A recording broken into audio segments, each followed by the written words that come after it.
नमस्कार दोस्तों, मैं अमित फिर से स्वागत करता हूं आपका टेक्नो गुरु में चैनल में। वर्डप्रेस की जो सीरीज चल रही है उसके अंदर आज की क्लास में हम करेंगे कि कैसे हम वर्डप्रेस को इंस्टॉल कर सकते हैं हमारे कंप्यूटर में। इसके पहले के वीडियो में मैंने बताया था आपको कि पूरे वर्डप्रेस को सीखने के लिए हमें क्या क्या चाहिए। उसके अंदर एक चीज़ थी जैम्प सर्वर, वो भी मैंने आपको इंस्टॉल करना बताया था।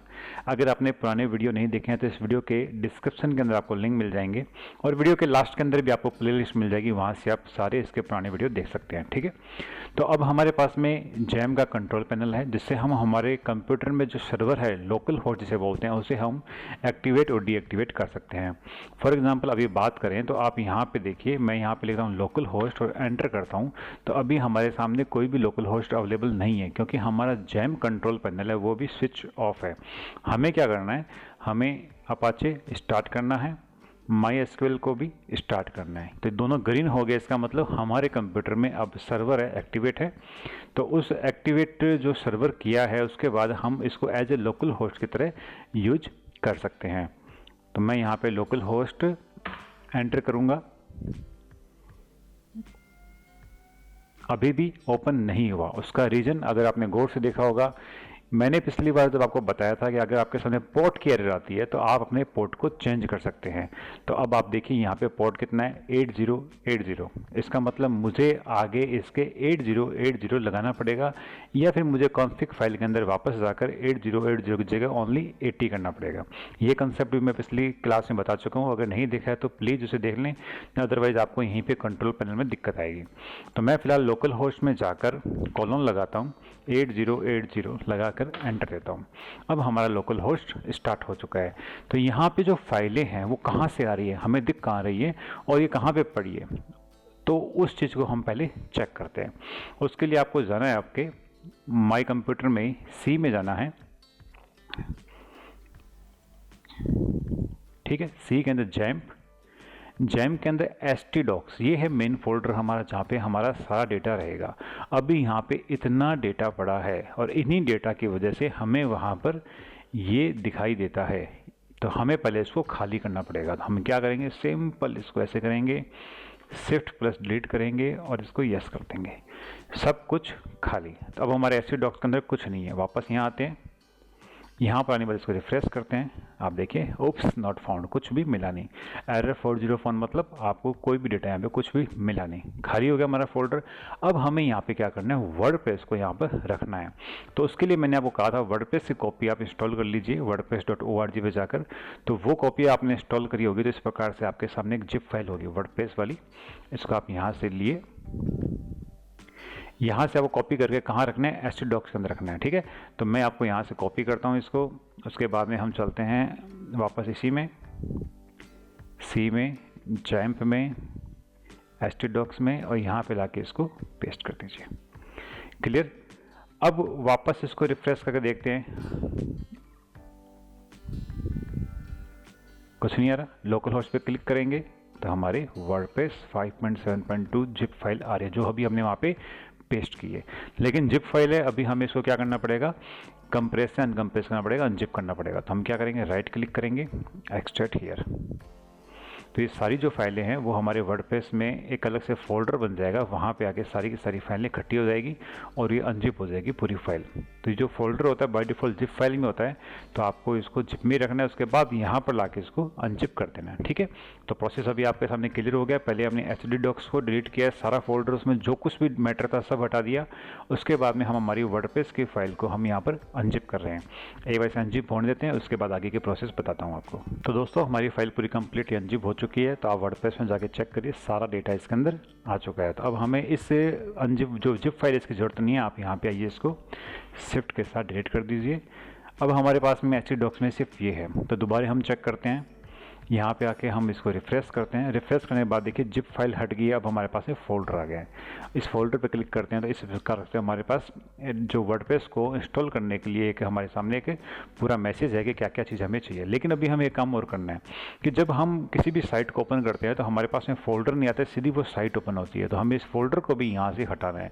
हमें उसके लिए क्या करना पड़ेगा, इस वर्डप्रेस के अंदर जाना पड़ेगा, उसको जितनी भी चीज़ें यहाँ से, इन सब चीज़ों को हमें कॉपी करना पड़ेगा, वापस बैक आना पड़ेगा और यहाँ पर बाहर पेस्ट करना पड़ेगा।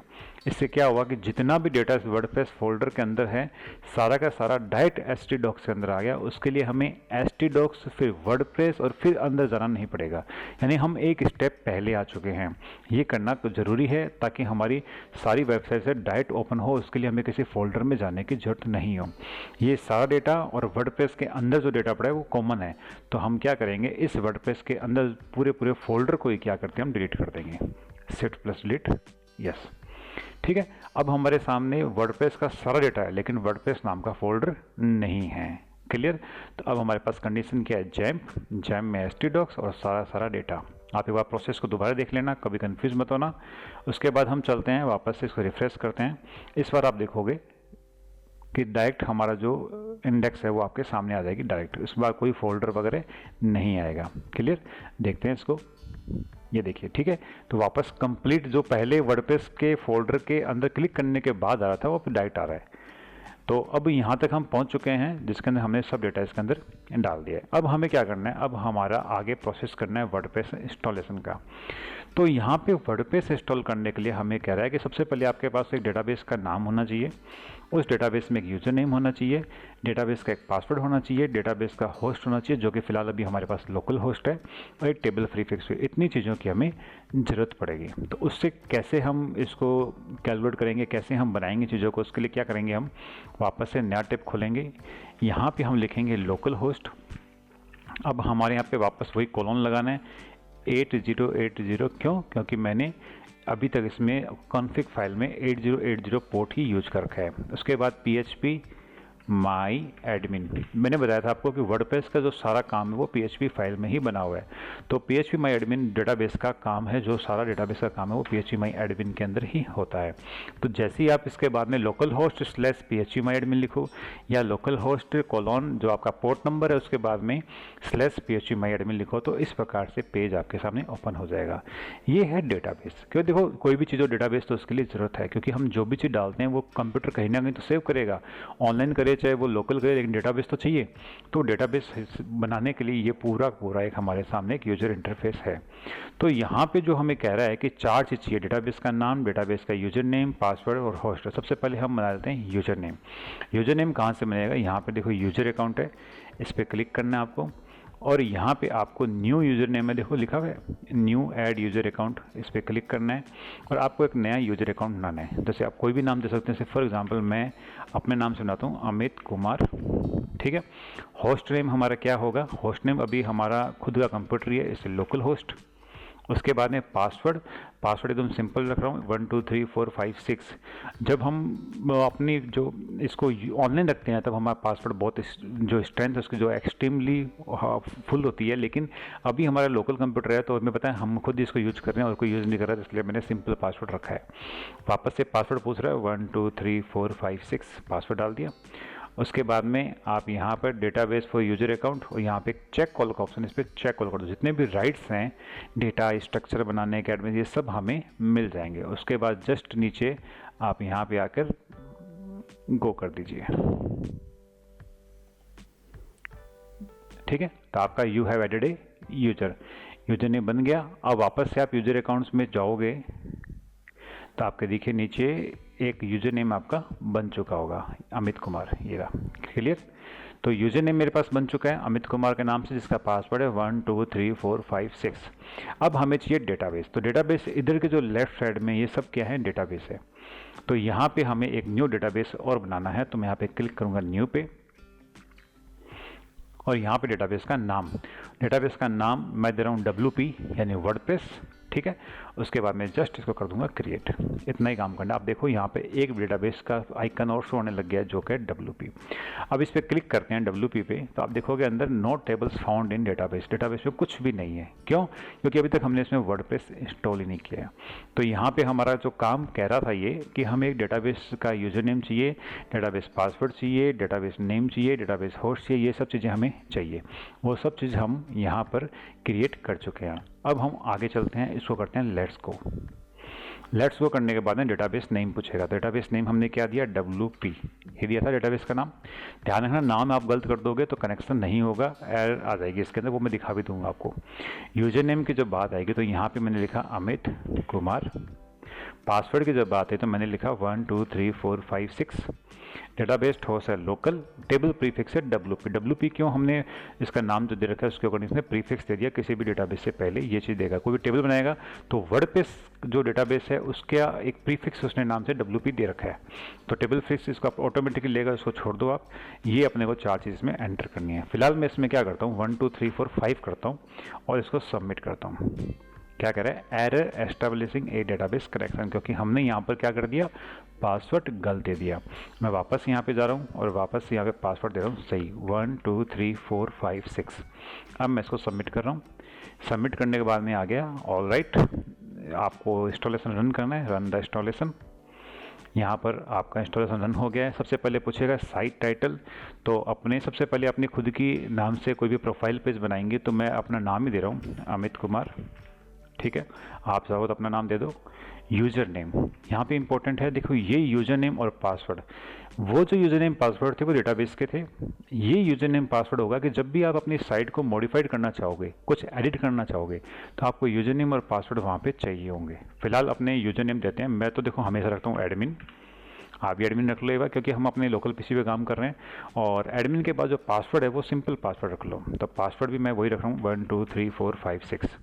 वीक है, कोई दिक्कत नहीं है। जब दोबारा हम कभी लॉगिन करेंगे और ऑनलाइन जाएंगे तो हम पासवर्ड बढ़िया डाल देंगे, कभी भी चेंज कर सकते हैं। यहाँ पे देंगे कन्फर्म विद वीक पासवर्ड, तो मैंने डाल दिया एडमिन 1 2 3 4 5 6। इसको आप अभी जब इंस्टॉल करो तो कहीं पे लिख लेना कि आपने ये यूज़र आईडी और पासवर्ड क्या डाला है, क्योंकि आपको जब इसमें वेबसाइट को जब लॉगिन करोगे तब आपको ये मांगेगा। तो फिलहाल मेरे पासवर्ड यहाँ पे वीक ही रखें, कोई इशू नहीं है। और यहाँ पर आप अपनी ईमेल दे सकते हैं, जैसे मैं अपनी ईमेल देता हूँ technoguruamit@gmail.com, ठीक है। और उसके बाद में इंस्टॉल वर्डप्रेस पे आपको क्लिक करना है। जैसे ही वर्डप्रेस इंस्टॉलेशन में क्लिक करोगे, वर्डप्रेस आपके पीसी के अंदर इंस्टॉल होना स्टार्ट हो जाएगी, और जब कंप्लीट हो जाएगी तो मैसेज आ जाएगा सक्सेस का, success WordPress has been install, thank you and enjoy. अब आपका यूजर नेम क्या होगा एडमिन, योर चूजन पासवर्ड जो भी आपका पासवर्ड है। तो अब हमें क्या करना पड़ेगा, लॉगिन करें। लॉगिन पे क्लिक करो। आप जैसे ही करोगे ना लॉगिन, तो ऊपर देखो क्या लिखा आ रहा है, वर्डप्रेस लॉगिन आ रहा है आपके सामने। आप इसको इस प्रकार से भी कर सकते हो, यहाँ पे आप जाकर local host 8080 WP admin click करो, आपके सामने वापस ओपन हो जाएगा। तो यहीं पे आपको यूज़र आईडी और पासवर्ड डालना है। मैं वापस से अपनी यूज़र आईडी पासवर्ड डालता हूँ एडमिन, उसके बाद में 1 2 3 4 5 6 और इसको करता हूँ लॉगिन। जैसे ही लॉगिन करूँगा, this is the WordPress. WordPress हमारे सामने आ गई है। ये हमारा डैशबोर्ड है। आप देख सकते हो कि अमित कुमार नाम से यहाँ पे हमारा साइट आ गई है। अब इसके नीचे जस्ट विजिट साइट है, मैं इस पर राइट क्लिक करके इसको जब ओपन करता हूँ तो ये मेरी साइट ओपन होगी। बाय डिफ़ॉल्ट थीम है ये, और थीम ही सब कुछ वर्डप्रेस में होती है जिसको हम मैनिपुलेट करते रहते हैं बाद में। तो ये बाय डिफ़ॉल्ट डेटा है जो मेरे सामने पड़ा है। तो ये हमारा डैशबोर्ड आ गया। हमारे यहाँ पे कंप्यूटर में वर्डप्रेस इंस्टॉल हो चुकी है। जेम सर्वर पहले से था, उसी सर्वर पे हमने हमारा डेटा को पूरा वर्डप्रेस को इंस्टॉल कर दिया। अब यहाँ पे कुछ चेंजेस बता दूँ मैं आपको, हालांकि इस डैशबोर्ड के बारे में नेक्स्ट क्लास में देखेंगे, लेकिन फिलहाल देखिए कुछ बता देता हूँ आपको। तो यहाँ पे एक तो है 2019 2020, ये दो क्या थीम और एक्स्ट्रा है। तो मैं क्या करता हूँ, एक बार 2019 की थीम को एक्टिवेट करता हूँ, एक्टिवेट। अब आता हूँ वापस यहाँ पर और इसको करता हूँ रिफ्रेश, बूम, पूरा चेंज हो गया। यही खासियत है वर्डप्रेस की कि आपको एक सिंगल क्लिक पे आपका डेटा वही है, लेकिन आपके सामने पूरा आपका थीम चेंज हो गया। अब मैं ये है 2021, इसको मैं एक्टिवेट करता हूँ। अब मैं वापस यहाँ पे आके इसको रिफ्रेश करता हूँ, ये वापस से चेंज हो गई।